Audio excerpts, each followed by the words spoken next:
मेरो च्यानलमा नयाँ हुनुहुन्छ भने लाइक अवश्य गरिदिनुहोला, साथै सब्स्क्राइब बटन थिचेर बेल आइकन पनि दबाउन नबिर्सिदिनुहोला।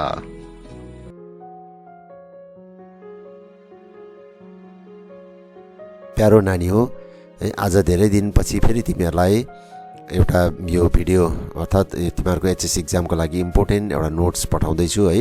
अलिकति ढिलो भयो किनभनेदेखि त्यस्तै अलिक व्यस्तता र यो शरीर पनि अलिक खराब भएकोले गर्दाखेरि अझै पनि ठिक हुन सकेको छैन, स्वर मेरो त्यस्तो भएको छैन र पनि तिमीहरूलाई ढिलो भयो भनेर चाहिँ म पठाउँदैछु ल, यस्तै नाके स्वरले भए पनि। र आजको क्वेसन चाहिँ छ, what is power? Explain briefly the main elements of power. अथवा शक्ति अथवा क्षमता भनेको के हो र क्षमताको उपादानहरूको बारेमा संक्षिप्तमा चर्चा गर है। र अन्तर्राष्ट्रिय यसको एन्सर चाहिँ छ, अन्तर्राष्ट्रिय सम्बन्धको क्षेत्रमा शक्ति वा क्षमताको भूमिका अत्यन्त महत्त्वपूर्ण हुन्छ। अन्तर्राष्ट्रिय राजनीतिको मुख्य उपादान क्षमता हो। साधारणतः शक्ति वा क्षमता भन्नाले केही गर्ने सामर्थ्य बुझिन्छ, तर अन्तर्राष्ट्रिय सम्बन्धमा यसको अलग्गै अर्थ हुन्छ। अन्तर्राष्ट्रिय सम्बन्धका ज्ञाता ह्यान्स जे मर्ग्यान्थुले आफ्नो पुस्तक पोलिटिक्स एमङ नेसन्समा अरूको मन वा काममाथि नियन्त्रणलाई क्षमता भनेका छन्। उनको विचारमा एक राष्ट्रको मन औ कार्यमाथि अन्य राष्ट्रको प्रभाव वा नियन्त्रण हो राष्ट्रिय क्षमता। र अब त्यति भए तिम्रो यति भएदेखि भइहाल्छ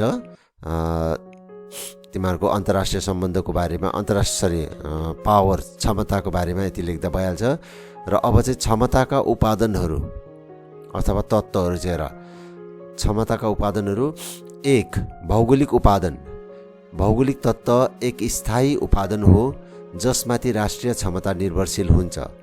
भौगोलिक उपादानका 4वटा कारकहरू हुन्छन्। अब यो भौगोलिक उपादान, यसको क्षमताको उपादानहरूमा एउटा भौगोलिक उपादान भयो।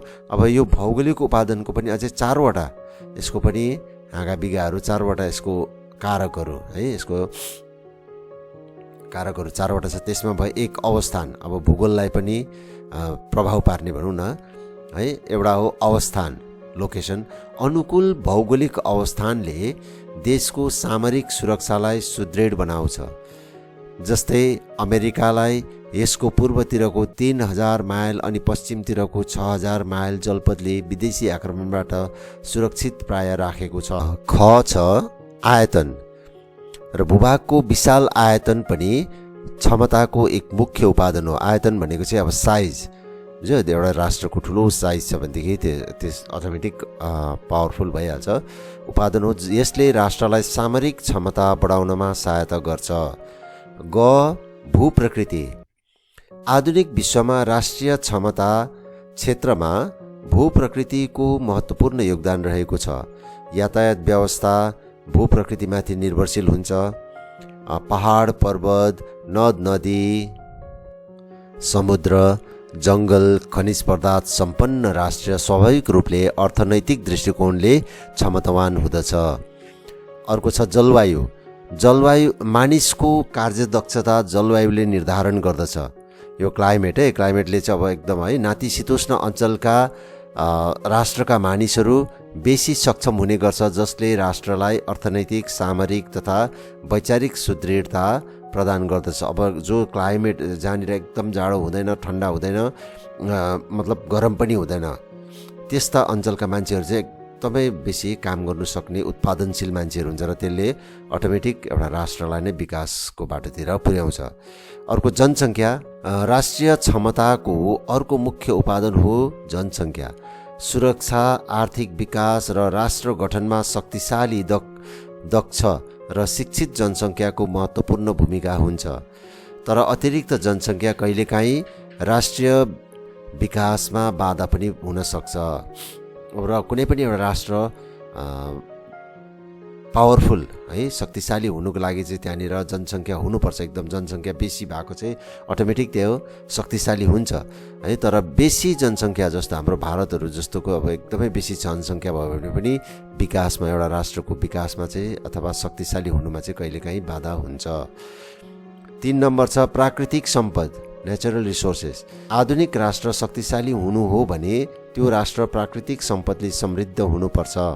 वर्तमान प्रतिरक्षा प्रणालीमा उच्च दर्जाको इस्पात, खनिज तेल, युरेनियम, प्लुटोनियम आदिको खुबै प्रयोजन हुन्छ।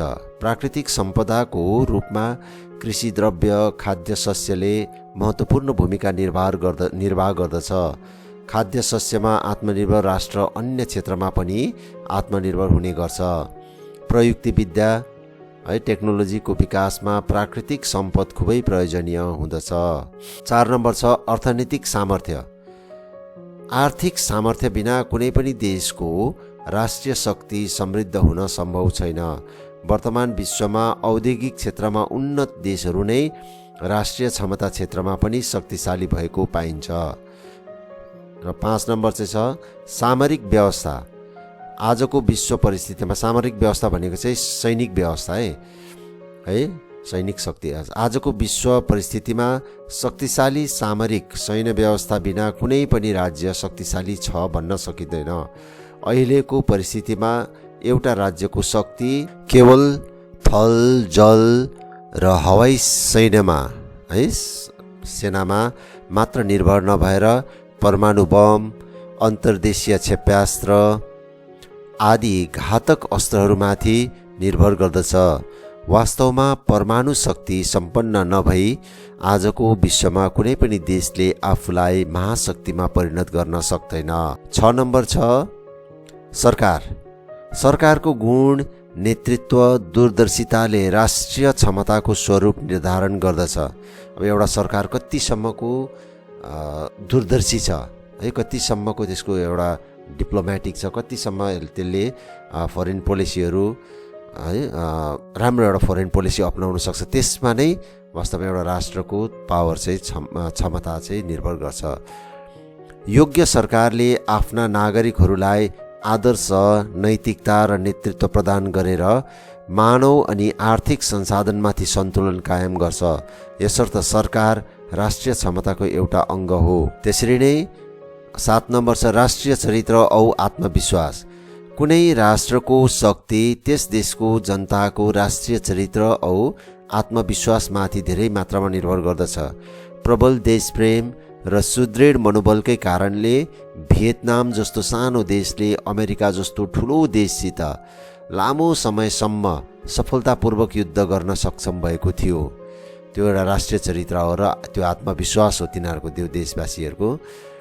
8 नम्बर कूटनीति। धेरै विद्वानहरूले कूटनीतिलाई राष्ट्रिय शक्तिको मस्तिष्क मानेका छन्। मर्ग्यान्थुको विचारमा राष्ट्रिय शक्तिको जति पनि तत्त्व तथा उपादानहरू छन् तीमध्ये सबैभन्दा महत्त्वपूर्ण हो कूटनीति।